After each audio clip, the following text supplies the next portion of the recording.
जय श्री कृष्णा। राधे राधे। आप सबका दिन शुभ और मंगलमय हो। आज हम सुनेंगे ठाकुर जी की एक प्रेरणादायक कहानी। ठाकुर जी की सेवा में अहंकार नहीं, विनम्रता रखें। कमल किशोर सोने एवं हीरे जवाहरात बनाने एवं बेचने का काम करता था। उसकी दुकान से बने हुए गहने दूर दूर तक मशहूर थे। लोग दूसरे शहर से भी कमल किशोर की दुकान से गहने लेने एवं बनवाने आते थे। चाहे हाथों के कंगन हो, चाहे गले का हार हो, चाहे कानों के कुंडल हो, उसमें हीरे एवं सोने की बहुत सुंदर मीनाकारी होती थी। सब देखने वाले देखते ही रह जाते। इतना बड़ा कारोबार होने के बावजूद भी कमल किशोर बहुत ही शांत एवं सरल स्वभाव वाला व्यक्ति था। उसको इस माया का इतना रंग नहीं चढ़ा हुआ था। एक दिन उसका कोई मित्र उसकी दुकान पर आया, जो कि अपने पत्नी सहित वृंदावन धाम से होकर वापस आ रहा था। तो उस मित्र ने सोचा कि चलो थोड़ा सा प्रसाद अपने मित्र कमल किशोर को भी देता चलूं। उसकी दुकान पर जब वह पहुंचा, तब कमल किशोर का एक कारीगर एक सोने एवं हीरे जड़ित बहुत सुंदर हार बनाकर कमल किशोर को देने के लिए आया था। कमल किशोर उस हार को देख ही रहा था कि उसका मित्र उसकी दुकान पर पहुंचा। कमल किशोर का मित्र अपने साथ वृंदावन से एक बहुत सुंदर लड्डू गोपाल, जिसका स्वरूप अत्यंत मनमोहक था, साथ लेकर आया था। जब उसका मित्र दुकान पर बैठा था तो उसकी गोद में लड्डू गोपाल जी विराजमान थे। कमल किशोर लड्डू गोपाल जी के मनमोहक रूप सौंदर्य को देखकर अत्यंत आनंदित हुआ। उसने अपने हाथ में पकड़ा हुआ हार उस लड्डू गोपाल के गले में पहना दिया एवं अपने मित्र को कहने लगा कि देखो तो सही, इस हार की शोभा लड्डू गोपाल के गले में पड़ने से कितनी बढ़ गई है। उसका मित्र एवं कमल किशोर आपस में बातें करने लगे। बातों बातों में ही उसका मित्र लड्डू गोपाल को हार सहित लेकर चला गया। दोनों को ही पता न चला कि हार लड्डू गोपाल के गले में ही पड़ा रह गया है। कमल किशोर का मित्र अपनी पत्नी सहित एक टैक्सी में सवार होकर अपने घर को रवाना हो गया। जब वह टैक्सी से उतरे तो भूलवश लड्डू गोपाल जी उसी टैक्सी में रह गए। टैक्सी वाला एक गरीब आदमी था, जिसका नाम बाबू था, जो कि दूसरे शहर से यहाँ अपने परिवार का पालन पोषण करने के लिए टैक्सी चलाता था एवं वह टैक्सी लेकर काफ़ी आगे निकल चुका था। आज उसको अपने घर वापस जाना था, जो कि दूसरे शहर में था।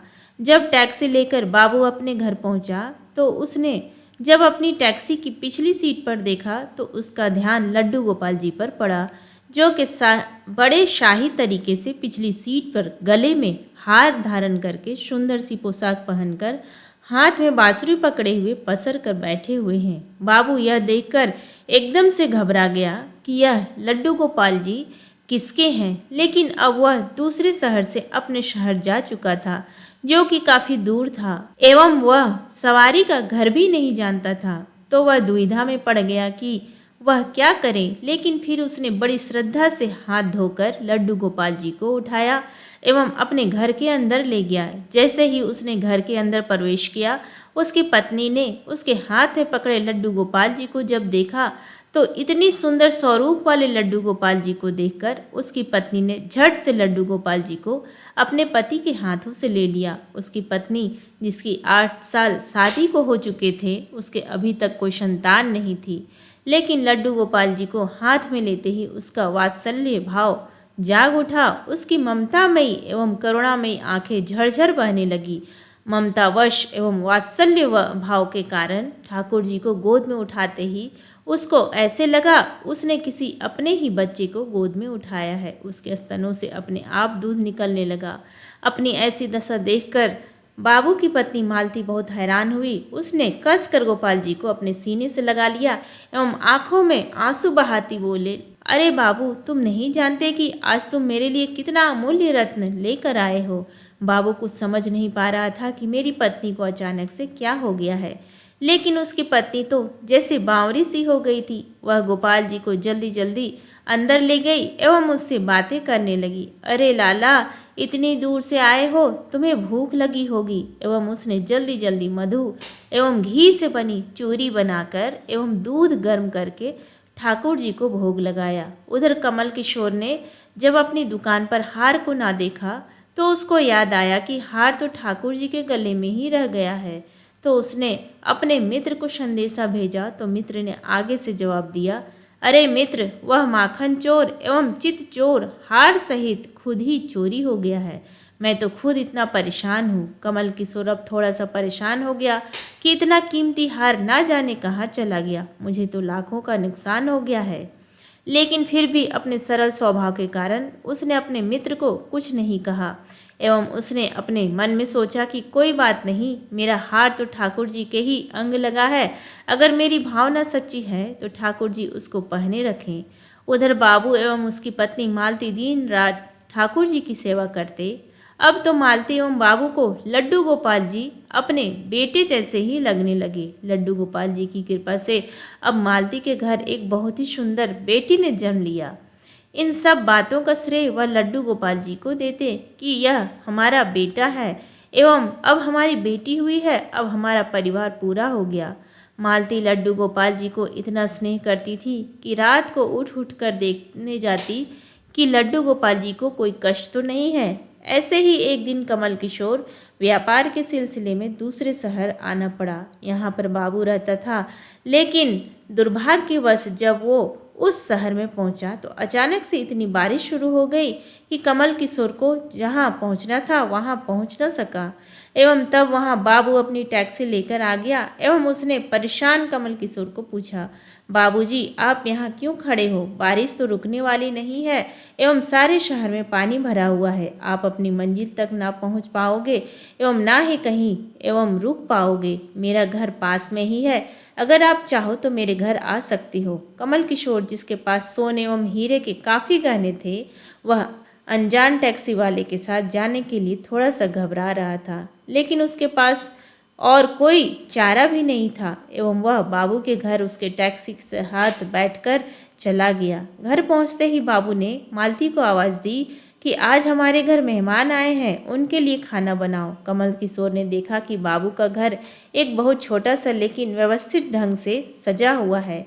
घर में अजीब तरह के इत्र की खुशबू आ रही है जो कि उसके हृदय को आनंदित कर रही थी। उसका ध्यान बार बार उस दिशा की तरफ जा रहा था जहाँ पर ठाकुर जी विराजमान थे। वहाँ से उसको एक अजीब तरह का प्रकाश नजर आ रहा था। तो हार कर कमल किशोर ने बाबू को पूछा कि अगर आपको कोई ऐतराज ना हो तो क्या आप बता सकते हो कि उस दिशा में क्या रखा है? मेरा ध्यान उसकी तरफ आकर्षित हो रहा है। तो बाबू एवं मालती ने एक दूसरे की तरफ मुस्कुराते हुए कहा कि वहाँ पर तो हमारे घर के सबसे अहम सदस्य लड्डू गोपाल जी विराजमान है। तो कमल किशोर ने कहा, क्या मैं उनके दर्शन कर सकता हूँ? तो मालती उनको उस कोने में ले गई जहाँ पर लड्डू गोपाल जी विराजमान थे। कमल किशोर लड्डू गोपाल जी को एवं उनके गले में पड़े हार को देखकर एकदम से हैरान हो गए। तो वह वही लड्डू गोपाल है एवं वह वही हार है जो मैंने अपने मित्र के लड्डू गोपाल जी को डाला था। कमल किशोर ने बड़ी विनम्रता से पूछा कि यह गोपाल जी तुम कहाँ से लाए हो? बाबू, जिसके मन में कोई छल कपट नहीं था, उसने कमल किशोर को सारी बात बता दी कि कैसे उसको सौभाग्य से गोपाल जी मिले एवं उनके हमारे घर आने से हमारा दुर्भाग्य सौभाग्य में बदल गया।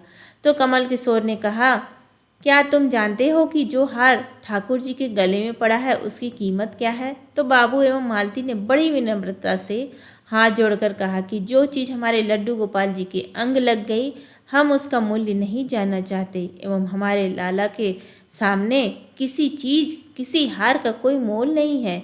तो कमल किशोर एकदम से चुप हो गए एवं उसने मन में सोचा कि चलो अच्छा है, मेरा हार ठाकुर जी ने अपने अंग लगाए हुए हैं। अगले दिन जब वह चलने को तैयार हुआ एवं बाबू उनको टैक्सी में लेकर उनके मंजिल तक पहुंचाने गया, जब कमल किशोर टैक्सी से उतरा एवं जाने लगा तभी बाबू ने उनको आवाज़ लगाई कि जरा रुको, यह आपका कोई सामान हमारी टैक्सी में रह गया है। लेकिन कमल किशोर ने कहा, मैंने तो वहाँ कुछ नहीं रखा। लेकिन बाबू ने कहा कि यह बैग तो आपका ही है। जब कमल किशोर ने उसको खोल कर देखा तो उसमें बहुत सारे पैसे थे। कमल किशोर एकदम से हक्का बक्का रह गया कि यह तो इतने पैसे हैं जितनी कि उस हार की कीमत है। उसकी आंखों में आंसू आ गए कि जब तक मैंने निश्चल भाव से ठाकुर जी की वह हार धारण करवाया हुआ था तब तक उन्होंने पहने रखा। मैंने उनको पैसों का सुनाया तो उन्होंने मेरा अभिमान तोड़ने के लिए मुझे पैसे दे दिए। वह ठाकुर जी से क्षमा मांगने लगा, लेकिन अब हो भी क्या सकता था। इसलिए हमारे अंदर से ऐसे भाव होने चाहिए कि उसमें अहंकार ना होकर विनम्रता होनी चाहिए एवं ठाकुर जी जैसा चाहते हैं वैसा ही होता है। हम तो निमित्त मात्र हैं। कौन ठाकुर जी को वृंदावन से लाया एवं किसके घर आकर वह विराजमान हुए, यह सब ठाकुर जी की लीला है। जिसके घर रहना है, जिसके घर सेवा लेनी है, यह सभी जानते हैं। हम लोग तो निमित्त मात्र हैं, बस हमारे भाव शुद्ध होने चाहिए। प्रेम से बोलिए श्री कृष्ण भगवान की जय।